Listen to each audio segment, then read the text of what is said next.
नमस्कार, मैं हूं आपके साथ मीमांसा मलिक।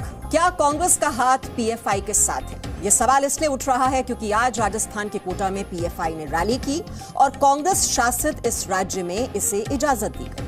अब बीजेपी का कहना है कि कांग्रेस तुष्टीकरण की राजनीति कर रही है। वहीं प्रियंका गांधी भी हिजाब के समर्थन में उतर चुकी हैं।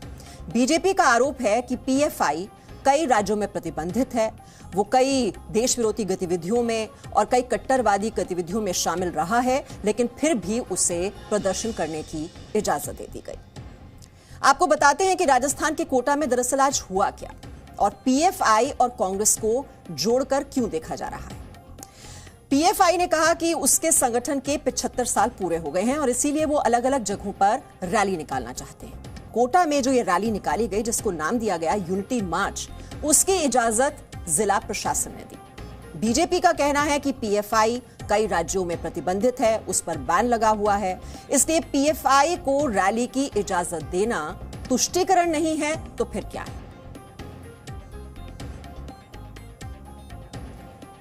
तो राजस्थान में पीएफआई के इस यूनिटी मार्च को लेकर पीएफआई और बीजेपी आमने सामने है। पीएफआई का कहना है कि उन पर लगे आरोप अभी साबित नहीं हुए हैं और वहीं राजस्थान बीजेपी नेता सतीश पूनिया का कहना है कि पीएफआई पर देश विरोधी गतिविधियों में शामिल होने का आरोप।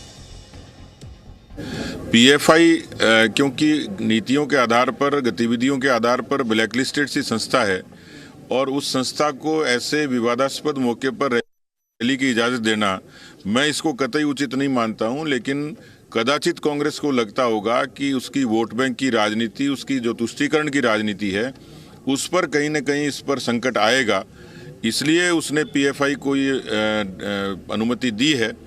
मुझे लगता है कि कतई नहीं देनी चाहिए, क्योंकि इस तरीके की गतिविधियों से ऐसे संगठनों का हौसला बढ़ता है जो देश में और प्रदेश में शांति और अशांति और अस्थिरता फैलाना चाहते हैं। आरोप तो बहुत लगे, सही कह रहे हैं आप, लेकिन आज तक एक आरोप सिद्ध नहीं कर पाए, क्योंकि झूठे आरोप लगाना अलग भी है, साबित करना अलग बात है। एक भी आरोप साबित नहीं हो पाया, ना हो गए। आरोप तो बहुत लगे, सही कह रहे हैं आप, लेकिन आज तक एक आरोप सिद्ध नहीं कर पाए, क्योंकि झूठे आरोप लगाना अलग भी है, साबित करना अलग बात है। एक भी आरोप साबित नहीं हो पाया, ना हो गए। आपको बता दें, पीएफआई पर किस तरह के आरोप पहले लगते रहे, इसका इतिहास आपके लिए जानना जरूरी है। तो आपको याद दिला दें, 2010 में केरल में एक प्रोफेसर का हाथ काटा गया था, तब पीएफआई का नाम सामने आया था। सऊदी अरब जैसे मुस्लिम देशों से फंडिंग होती है पीएफआई। आतंकवादी संगठन आईएसआईएस से भी इसके संबंध है। जबरदस्ती, धर्मांतरण और लव जिहाद के मामले से भी पॉपुलर फ्रंट ऑफ इंडिया का नाम जुड़ता है।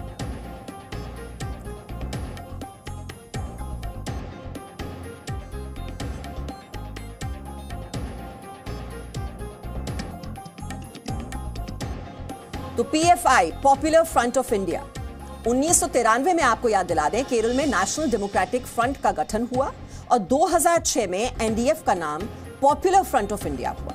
पीएफआई के संबंध प्रतिबंधित संगठन सिमी से भी हैं। पीएफआई पर झारखंड सरकार ने प्रतिबंध लगाया हुआ है। आतंकवादी संगठन आईएसआईएस से भी संबंध होने का आरोप पीएफआई पर लगा है। तो पीएफआई को लेकर लगातार सवाल उठते रहे हैं। सवालों के घेरे में रहा है ये संगठन पॉपुलर फ्रंट ऑफ इंडिया, जिसे पीएफआई कहा जाता है। अब क्या क्या सवाल पहले उठते रहे हैं। आतंकी फंडिंग से दंगा भड़काने का आरोप पीएफआई पर लगता रहा है। देश विरोधी गतिविधियां चलाने का आरोप पीएफआई पर है। सीएए विरोधी प्रदर्शनकारियों को भड़काने का आरोप है। आपको याद होगा, जब सीएए के खिलाफ ये विरोध प्रदर्शन देश भर में हुए थे, दिल्ली में भी हुए थे, तब भी पीएफआई का नाम सामने आया था। लव जिहाद फैलाने का आरोप पीएफआई पर लगता रहा है। कट्टरवाद को बढ़ावा देने का आरोप भी पीएफआई पर है। तो इतने गंभीर आरोप जिस संगठन पर लगते रहे हैं, उसको प्रदर्शन करने की इजाजत दी गई राजस्थान के कोटा में, जिसे नाम दिया गया यूनिटी मार्च। तो दिल्ली दंगों में पीएफआई पर आरोप लगे थे। 2300 जगहों पर धरना प्रदर्शन हुआ था और देश भर में नागरिकता कानून विरोधी प्रदर्शन किए गए थे। इसमें भी पॉपुलर फ्रंट ऑफ इंडिया का नाम सामने आता है। और जहां तक बात है फंडिंग की, तो नागरिकता कानून विरोधी प्रदर्शनों के लिए पैसा भी दिया गया इस संगठन की ओर से। भड़काऊ बयानबाजी की गई। धरने प्रदर्शनों में जो भड़काऊ भाषण दिए जाते थे, उसकी वजह से प्रदर्शन हिंसक हो गए। कई जगह हिंसा हुई, कागज नहीं दिखाएंगे, सीएए एनपीआर के लिए दस्तावेज नहीं दिखाने के लिए भी उकसाया गया लोगों को। डोर टू डोर मुहिम, प्रदर्शनकारियों को पहचान छिपाने के लिए भड़काया गया। डोर टू डोर मुहिम चलाई गई इसके लिए।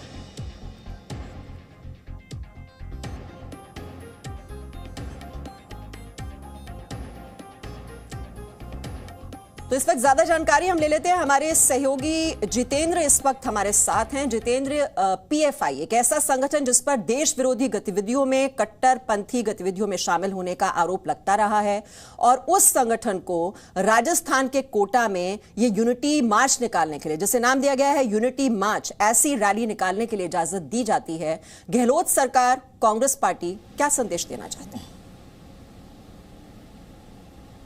देखिए मीमांसा, काफ़ी हैरानी की बात है कि राजस्थान सरकार, जो कि कांग्रेस पार्टी वहाँ पर है, उसने पीएफआई, जिसके ऊपर एंटी नेशनल एक्टिविटीज़ में शामिल होने के काफ़ी आरोप लगे हैं, उसको रैली निकालने की इजाज़त दी है।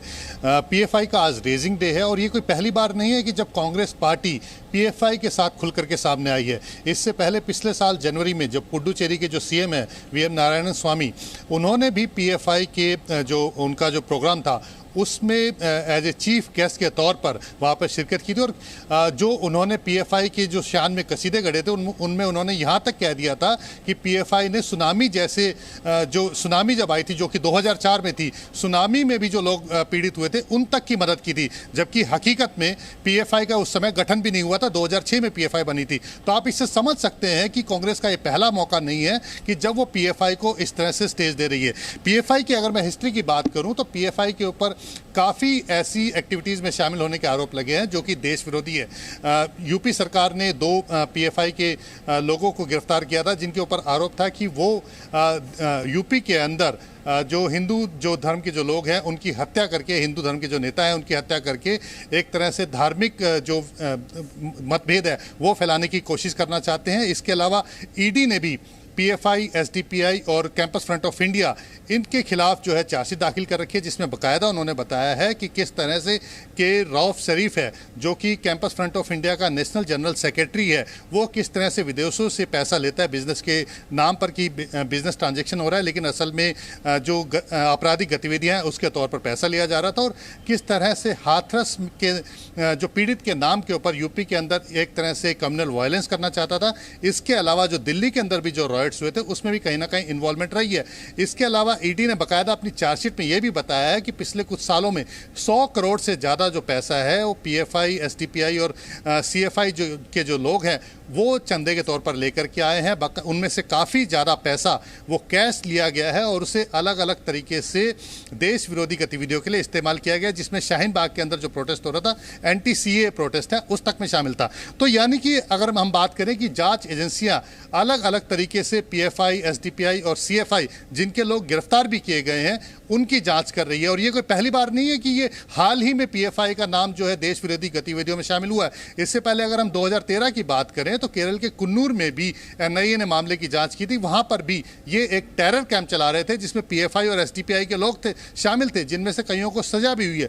तो आप ये समझ सकती हैं कि किस तरह से पुराना इतिहास रहा है। बाकायदा इन्वेस्टिगेशंस के अंदर एजेंसीज ने इस बात को प्रूव किया है कि जो गल्फ कंट्रीज के अंदर जो इनके समर्थक बैठे हुए हैं या पीएफआई, एसडीपीआई के जो कैडर के जो लोग बैठे हुए हैं, वो किस तरह से देश विरोधी गतिविधियों के लिए हवाला के जरिए इन तक फंडिंग करती है या फिर बिजनेस ट्रांजैक्शन के नाम पर इनकी फंडिंग करती है, और उन पैसों का इस्तेमाल ये देश विरोधी गतिविधियों के लिए करते हैं। ऐसे में ये संगठन, और जैसा आपने बताया, इससे जुड़े हुए कई लोगों की भी गिरफ्तारी पहले हो चुकी है, देश विरोधी गतिविधियों में शामिल रहे हैं। और आज ये जो मार्च निकाला गया है, इस प्रदर्शन में जो कुछ महिलाएं शामिल हुई हैं, उन्होंने क्या कहा है, उनकी बात सुन लेते हैं। बिल्कुल गलत हो रहा है, ये हिजाब के लिए, हमारी हिफाजत के लिए हो रहा है, और अगर ये ऐसा ही चलता रहा तो हम प्रोटेस्ट करते रहेंगे, लेकिन हिजाब को बंद नहीं होने देंगे। और जगह भी तो अलाउ है ना, सिख लोग पगड़ी पहनकर जाते हैं, वो थोड़ी ना उतारते हैं, और हिंदू रहते हैं, गैर मुस्लिम है, वो भी अपना वो पहनते ही है सब कुछ, तो हमें क्यों बंद? हम भी अपना रूल फॉलो करेंगे। हमारा इस्लाम कहता है कि हमें हिफाजत के लिए हिजाब पहनना ज़रूरी है, तो हम भी पहन। तो हमें हिजाब पहनने से क्यों रोका जा रहा है? आप सुन रहे हैं जिस प्रदर्शन में शामिल जो महिलाएं हैं वो हिजाब के समर्थन में आवाज उठा रही हैं। और यहां भी जितेंद्र एक विरोधाभास देखिए, जो गहलोत सरकार है वो पर्दा सिस्टम को खत्म करने की बात कहती है और हिजाब के समर्थन में ये जो प्रदर्शन हो रहा है, जो यूनिटी मार्च निकाली जा रही है, उसको इजाजत दे रही है। ये तो दो चेहरे हुए। बिल्कुल सही बात का। और कांग्रेस समय समय पर अपने दो चेहरे दिखाती रही है। एक तरफ वो कहती है कि इस तरह के लोगों पर जो है गतिरोध लगाना चाहिए, इस तरह के लोगों पर रोकना चाहिए, लेकिन दूसरी तरफ इन्हीं जैसे लोगों को बढ़ावा भी देती है, इन्हीं जैसे लोगों को अपनी बात रखने का स्टेज भी देती है, बल्कि कई बार तो इनके स्टेज में शामिल भी होती है। क्योंकि जिस तरह से मैंने बताया कि पिछले साल जनवरी में पुडुचेरी के अंदर जब PFI ने कार्यक्रम किया था, उसमें मुख्य अतिथि के तौर पर पुडुचेरी के जो मुख्यमंत्री नारायण स्वामी वो बाकायदा वहाँ पर शामिल हुए थे। तो इससे साफ संदेश जाता है कि कहीं ना कहीं कांग्रेस जो है इस तरह के कार्यक्रम में शरीक होती रहती है और कहीं ना कहीं बढ़ावा देती है। अब जिस तरह से कोटा में अगर हम इस पूरे विवाद की बात करें तो उडुपी के अंदर ये विवाद शुरू हुआ था हिजाब का। जो PU गर्ल्स कॉलेज की पढ़ने वाली जो लड़कियां हैं, छात्राएं हैं, उन्होंने हिजाब पहनने की मांग की थी। कैंपस फ्रंट ऑफ इंडिया जो कि PFI समझ में आ रही है जितेंद्र, किस तरह से इस पूरे इस प्रदर्शन को हवा देने की कोशिश की जा रही है और ये राजस्थान के कोटा में भी इसको इजाजत दे दी गई है, हम देख रहे हैं। Presenting V News app available on Google Play and App Store. Download it now.